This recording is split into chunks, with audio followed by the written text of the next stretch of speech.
Just 6 minutes. 6 minutes where a single decision, barely noticed at the time, quietly pushed the world into the deadliest conflict in human history. By the time those 6 minutes ended, World War II was inevitable, and no one realized it yet. In the summer of 1939, Europe told itself a comforting lie. They said the war had been avoided. Hitler had taken Austria, and the world had protested, but then just moved on. He then took Czechoslovakia. The world negotiated, then moved on. Every time, leaders promised, "This is the last demand," and every time, they were wrong.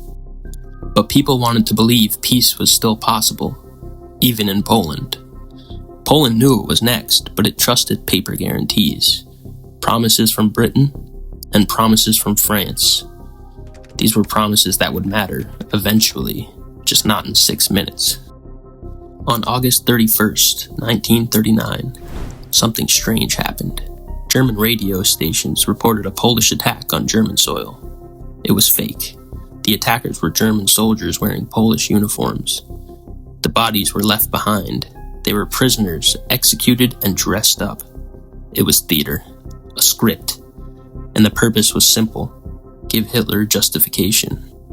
By midnight, orders were already sealed. Not to generals, not to diplomats, to tank commanders, pilots, and infantry units. And they were told only one thing: you move at dawn.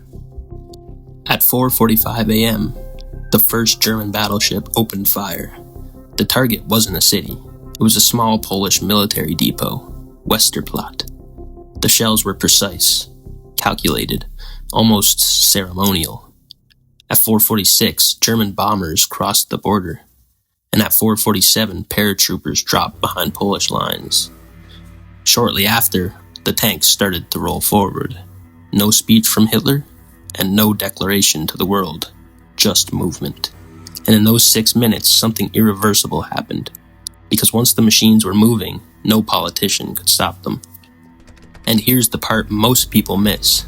World War II didn't start because Germany invaded Poland. It started because no one could undo the invasion. Britain and France now faced a choice: break their promise to Poland, or declare war and face Germany. They waited.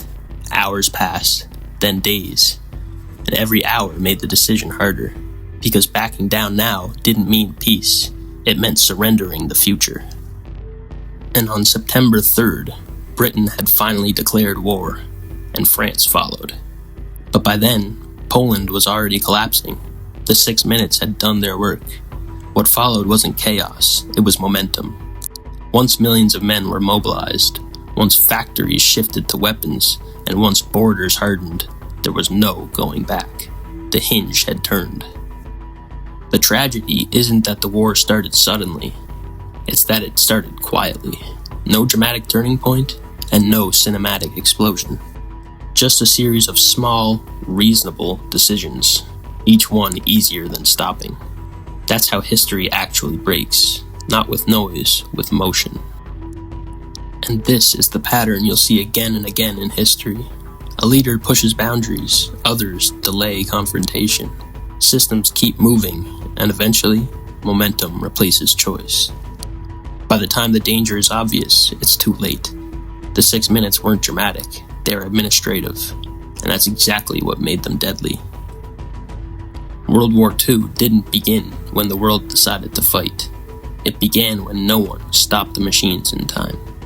6 minutes, that's all it took. Not because they were powerful, but because they were unquestioned. History doesn't announce its turning points, it hides them in moments that feel ordinary. And by the time we recognize them, the hinge has already been turned.